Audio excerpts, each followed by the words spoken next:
Olá, como vão todos? Espero que todos estejam bem, com saúde e em paz. Nós vamos iniciar mais este estudo da doutrina espírita com a prece que Jesus nos ensinou. Pai nosso, que estais nos céus, santificado seja o teu nome. Venha a nós o teu reino, seja feita a tua vontade, na terra como nos céus. O pão nosso de cada dia dai-nos hoje. Perdoa, Senhor, as nossas dívidas, na medida em que perdoamos aos nossos devedores. Não nos deixe cair em tentação. Livra-nos do mal, que assim seja. Nós estamos estudando o livro A Gênese, obra básica da doutrina espírita codificada por Allan Kardec. A Gênese segundo o Espiritismo. Estamos estudando agora o capítulo 4, Papel da Ciência na Gênese, e nós lemos até o item 11 no episódio passado. Mas vamos reler esse item 11 para dar contexto e continuidade na leitura do item 12, senão vai ficar meio difícil de compreender o item 12 sem relembrar um pouco o item 11. Então vamos ver. Item 11. A Gênese se divide em duas partes: a história da formação do mundo material e da humanidade, considerada em seu duplo princípio, corporal e espiritual. A ciência se tem limitado à pesquisa das leis que regem a matéria. No próprio homem, ela apenas há estudado o envoltório carnal. Por esse lado, chegou a inteirar-se com exatidão das partes principais do mecanismo do universo e do organismo humano. Assim, sobre esse ponto capital, pode completar a Gênese de Moisés e retificar-lhe as partes defeituosas. Mas a história do homem, considerado como ser espiritual, se prende a uma ordem especial de ideias que não são do domínio da ciência propriamente dita e das quais, por esse motivo, não tem ela feito objeto de suas investigações. A filosofia, a cujas atribuições pertence, de modo mais particular, esse gênero de estudos, apenas há formulado sobre o ponto em questão sistemas contraditórios que vão desde a mais pura espiritualidade até a negação do princípio espiritual e mesmo de Deus, sem outras bases afora as ideias pessoais de seus autores. Tem, pois, deixado sem decisão o assunto por falta de verificação suficiente. Esta questão, no entanto, é a mais importante para o homem, por isso que envolve o problema do seu passado e do seu futuro. A do mundo material apenas indiretamente o afeta. O que lhe importa saber, antes de tudo, é de onde ele veio e para onde vai, se já viveu e se ainda viverá, qual a sorte que lhe está reservada. Sobre todos esses pontos, a ciência se conserva muda. A filosofia apenas emite opiniões que concluem em sentido diametralmente oposto, mas que, pelo menos, permitem se discuta, o que faz com que muitas pessoas se lhe coloquem do lado, de preferência a seguirem a religião que não discute. Todas as religiões são acordes quanto ao princípio da existência da alma, sem, contudo, o demonstrarem. Não o são, porém, nem quanto à sua origem, nem com relação ao seu passado e ao seu futuro, nem principalmente, e isso é o essencial, quanto às condições de que depende a sua sorte vindoura. Em sua maioria, elas apresentam do futuro da alma e o impõem à crença de seus adeptos, um quadro que somente a fé cega pode aceitar, visto que não suporta exame sério, ligado aos seus dogmas, às ideias que nos tempos primitivos se faziam do mundo material e do mecanismo do universo. O destino que elas atribuem à alma não se concilia com o estado atual dos conhecimentos, não podendo, pois, senão perder com o exame e a discussão, as religiões acham mais simples proscrever um e outra. O que a gente observa nessa leitura aqui que eu fiz dos itens 11, 12 e 13, né? Quando a gente fala de Gênese, né? Ou seja, Gênese aqui no sentido de criação, né? Então, o que foi criado? A gente precisa observar e precisa analisar os dois aspectos.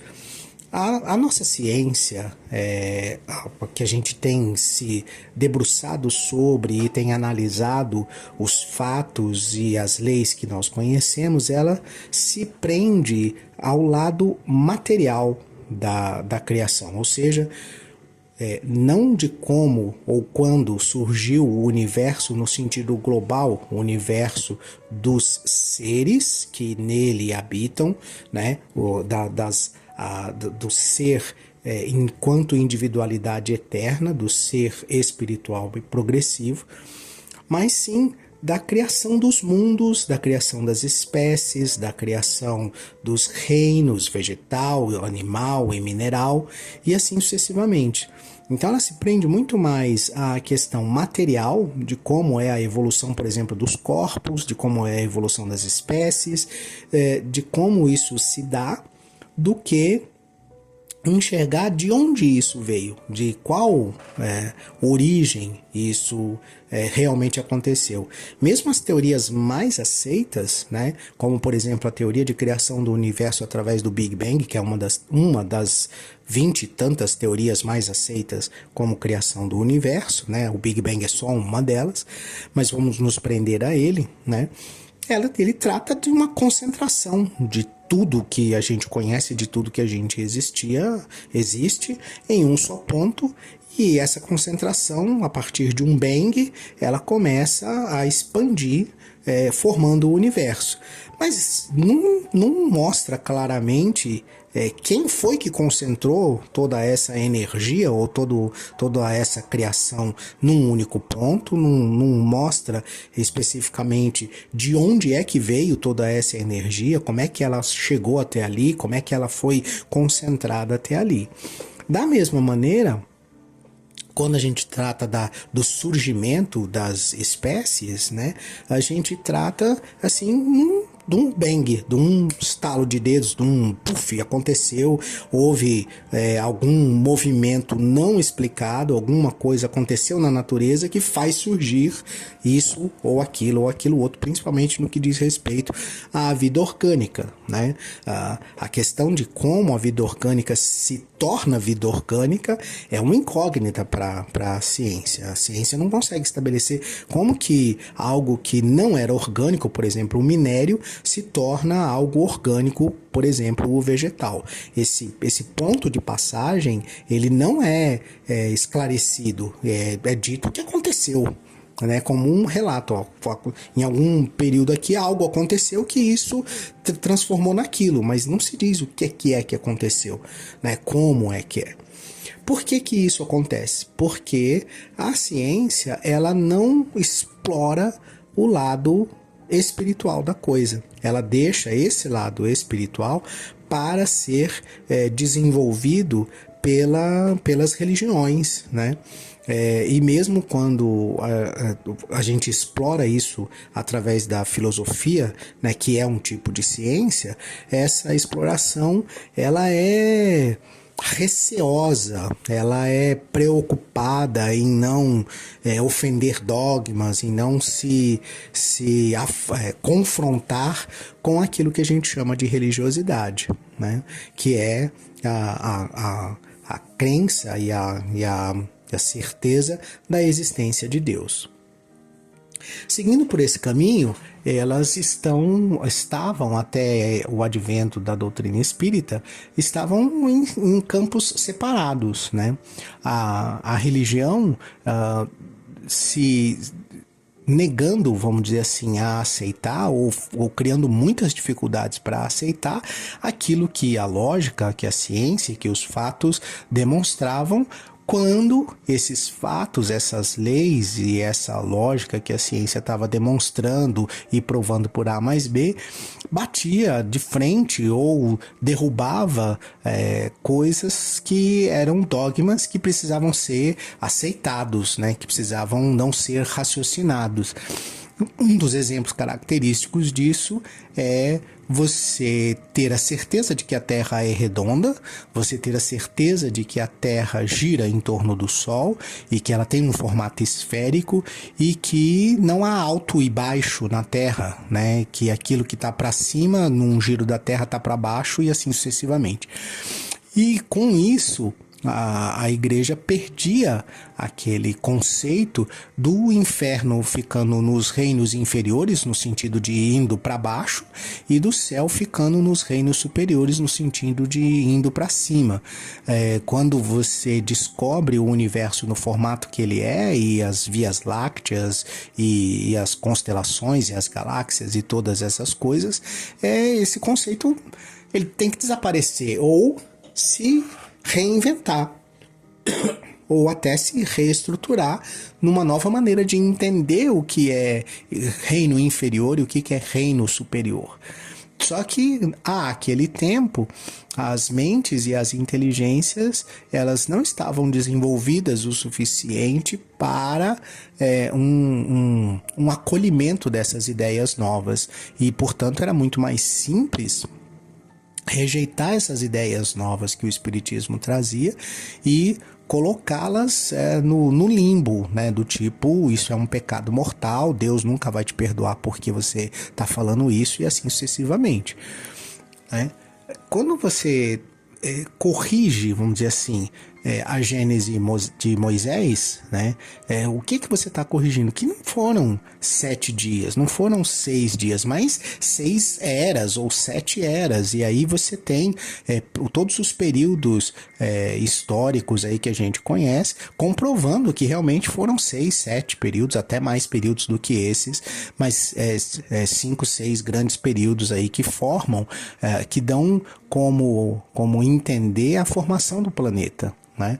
Então você tem lá o paleolítico, o neolítico e assim sucessivamente, né? Esses períodos que a gente estudou aí na escola, e que a ciência demonstra claramente pelas camadas na Terra e pelos achados arqueológicos, toda essa sequência de períodos de era de gelo e de degelo, né? De aquecimento e de resfriamento do planeta, que formam o planeta como a gente conhece ele hoje.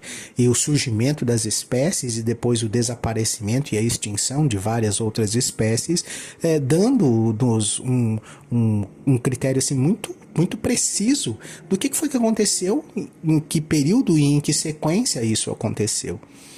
Negar isso hoje, estabelecer que isso é um pecado, ou que você não vai para o céu se você acreditar numa coisa como essa, que está comprovado cientificamente, chega a ser ingênuo, para não dizer uma estupidez, forçar a pessoa a acreditar em algo como isso. Então é preciso que os nossos entendimentos, assim como a gente passou a entender os 6 dias da criação de Moisés em 6 eras, né? históricas, a gente precisa passar a entender, né, onde é que está o inferno, que não é para baixo nem é para cima, né, onde é que está o céu, que não é para baixo nem é para cima, o que é esse estado de inferno, o que é esse estado de céu, que no final das contas é um estado de espírito, é o equilíbrio ou o desequilíbrio do espírito que gera, né, no próprio do espírito e ao redor dele essa sensação de inferno e essa sensação de céu, e isso precisa ser modificado e incorporado na nossa maneira de pensar e na nossa maneira de agir. É disso que Kardec está falando aqui nesses 3 itens, né? Só que essa questão primordial, que é de onde viemos, ou seja, a gente, enquanto ser humano, a gente surgiu do nada, estalou os dedos e a gente apareceu, ou a gente vem evoluindo ao longo dos milênios, encarnação após encarnação, para sermos quem somos.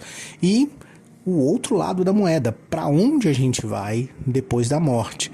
Então esses dois limites que foram tão veementemente estabelecidos pela matéria, que é o nascimento e a morte, né?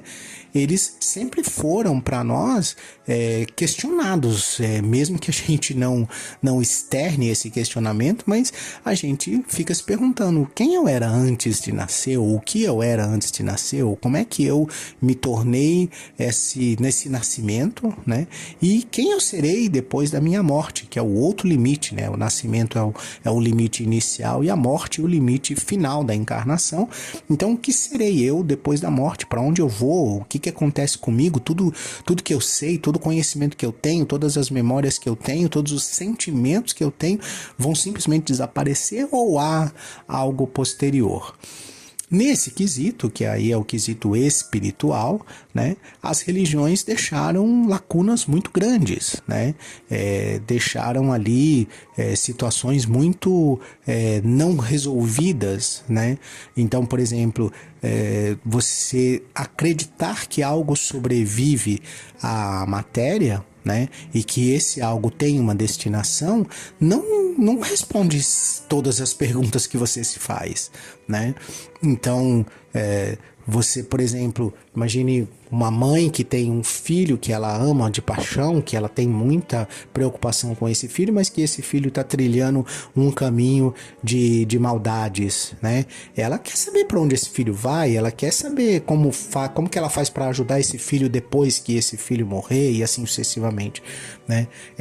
A questão de cometer um pecado vai para cá ou vai para lá, mas isso é para sempre? Ou isso tem alguma outra situação para se resolver? Essas questões o homem sempre se fez, mesmo o homem mais primitivo, ele sempre se fez, ele sempre quis saber o que acontecia depois. E agora? E depois? Para onde foi? O que aconteceu? Né? Morreu. E daí? Para onde vai? O que está acontecendo? E essas janelas e essas incógnitas, né? Então a mãe foi boa, o filho foi mal, eles vão estar eternamente separados. Esses questionamentos continuavam a bater fortemente no raciocínio das pessoas, buscando por essas soluções, o que as religiões até aquele momento não apresentavam algo lógico, algo que fosse coerente com um Deus infinitamente justo e bom, um Deus que nos ama acima de tudo. Então, essas lacunas, elas eram perguntas sem respostas que a humanidade buscava por essas respostas, né? E aí, com o advento da doutrina espírita, com a comunicação com os espíritos que aqui estiveram, né, essas questões começaram a ser resolvidas, começaram a aparecer respostas para essas questões. Obviamente que, como tudo que é novo, muitas dessas respostas iam de encontro a interesses, a desejos e a ideias de vaidosa supremacia em relação aos outros, que fazia com que elas recebessem ali uma rejeição de boa parte das pessoas. Mas o que fica claro aqui pra gente é essa necessidade que o ser humano tem de encontrar essas respostas, né? De onde eu vim, né? O que que eu era antes de nascer, de onde eu vim, por que que eu fui cair justamente nessa vida que eu tô agora e para onde eu vou quando tudo isso aqui terminar. Por que que eu tô lutando tanto? Por que que eu tô tentando tanto fazer as coisas do jeito certo? O que que sobra depois, né? São os questionamentos que a gente se faz o tempo todo e que a gente precisa de respostas essas que o Espiritismo, essa doutrina tão interessantemente maravilhosa nos dá.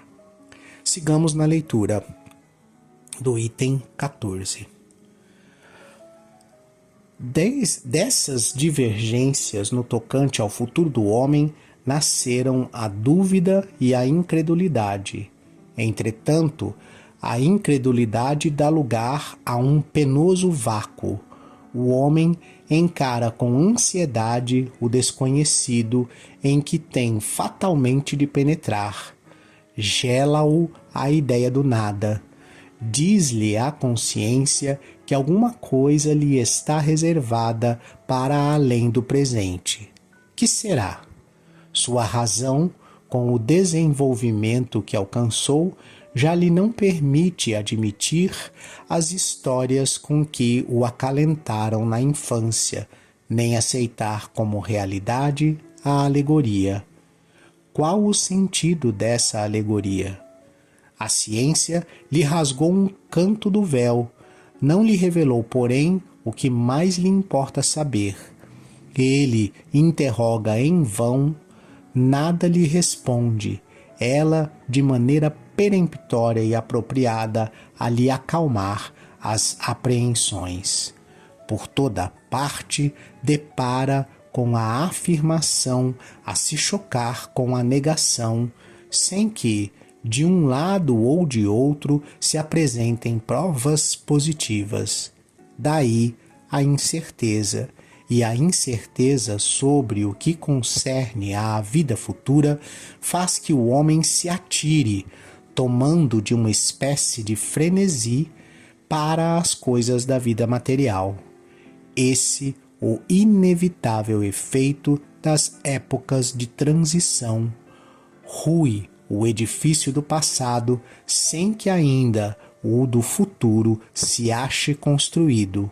O homem se assemelha ao adolescente que, já não tendo a crença ingênua dos seus primeiros anos, ainda não possui os conhecimentos próprios da maturidade, apenas sente vagas aspirações que não sabe definir. Esse item 14 é o retrato dos nossos tempos, né? Então, diante da incerteza, é como se o homem ele se sentisse envolvido ou numa necessidade de ter uma sensação de satisfação contínua e incessante, que ele chama aqui desse frenesi, né? Ele faz com que ele, pegando exatamente a frase, ele diz que o homem que a incerteza sobre o concernente, né, sobre o que vai acontecer na vida futura, faz com que o homem se atire, tomado de uma espécie de frenesi para as coisas da vida material. Então, o homem que não sabe o que vai acontecer com ele, por exemplo, depois da morte, apesar dele ter a certeza da morte, ele se atira nas coisas da matéria, nesse frenesi louco, né, nessa ansiedade que a gente vê tantas pessoas nos dias de hoje envolvidos nela, sem saber direito por que é que eu tô com tanta pressa, para onde é que eu tô correndo, o que é que eu tô fazendo que precisa terminar tão rápido assim e por quê? Porque ele sabe que existe um fim para esse corpo material, ele sabe que em algum momento esse corpo material vai morrer. E se ele se identifica como esse corpo material, significa dentro da mente desse homem que ele morre junto com o corpo material por conta dessa incerteza de saber o que é que vem pela frente, né? Esse frenesi é que gera toda essa confusão desse momento transitório. Então, ao mesmo tempo que, como ele diz, a gente está numa fase em que tudo o que era certeza absoluta, como no caso da adolescência aqui, que ele faz o o comparativo, né? Tudo aquilo que era certeza absoluta passa a não ser. Então o adolescente, a mãe e o pai eram aquela segurança absoluta, nada lhe aconteceria enquanto ele estivesse com a mãe ou com o pai. E aí conforme ele vai crescendo, ele olha para os lados e fala: meu pai não é um super-homem, a minha mãe não é uma super-mulher, eles têm limites e não conseguem me proteger o tempo todo, eu preciso aprender como é que faz isso. Esse mesmo loucura que está acontecendo com o adolescente está acontecendo hoje com a humanidade. Ela olha para trás, o inferno não está onde sempre me ensinaram, o céu não está onde sempre me ensinaram. E eu não sei mais onde é o céu, não sei mais onde é o inferno. Deus não é aquele velhinho de bengala que me protege de tudo. Ele não tem uma forma humana, é um ser imaterial. Mas espera aí, o que é um ser imaterial? São tantas novas informações, tantas coisas que precisam ser estudadas, e a inércia por um lado, a preguiça por o outro, de não se esforçar por estudar todos esses novos conhecimentos que estão chegando à nossa disposição, faz com que esse ser esteja coberto de incertezas. Ele não sabe o que está acontecendo, para onde ele vai, o que vai acontecer. E ele ouve alguém que explica de um jeito de um lado, ele ouve alguém que explica de um jeito do outro, mas ninguém lhe convence, ninguém lhe dá uma resposta que lhe preencha esse vazio, e é por isso que ele se sente nesse vácuo, né? E essa incerteza gera esse frenesi que a gente está vendo. Quer terminar o frenesi? Educação para o espírito. Você precisa ensinar o espírito que habita cada corpo quem ele é, de onde ele veio, para onde ele vai. Ensinar a ele que Deus o ama, o protege. Ensinar a ele que ele será feliz, que ele evoluirá e se tornará um espírito puro. Quando todos estiverem conscientes dessas verdades e tiverem convicção dessas verdades, esse frenesi se acaba, né? Essa ânsia pelo futuro se acaba, porque você tem certeza do que é que acontece no futuro. A vida continua depois da morte. Então a morte deixa de ter esse aspecto de fim absoluto ou de sentença absoluta e passa a ser só uma porta por onde você passa e continua caminhando do outro lado. Eu me despeço de vocês com a prece que Jesus nos ensinou. Pai nosso, que estais nos céus, santificado seja o vosso nome. Venha a nós o teu reino, seja feita a tua vontade, assim na terra como nos céus. O pão nosso de cada dia dai-nos hoje. Perdoa, Senhor, as nossas dívidas, na medida em que perdoamos aos nossos devedores. Não nos deixe cair em tentação. Livra-nos do mal. Que assim seja. Desculpem, engasguei no final aqui. Até o próximo episódio.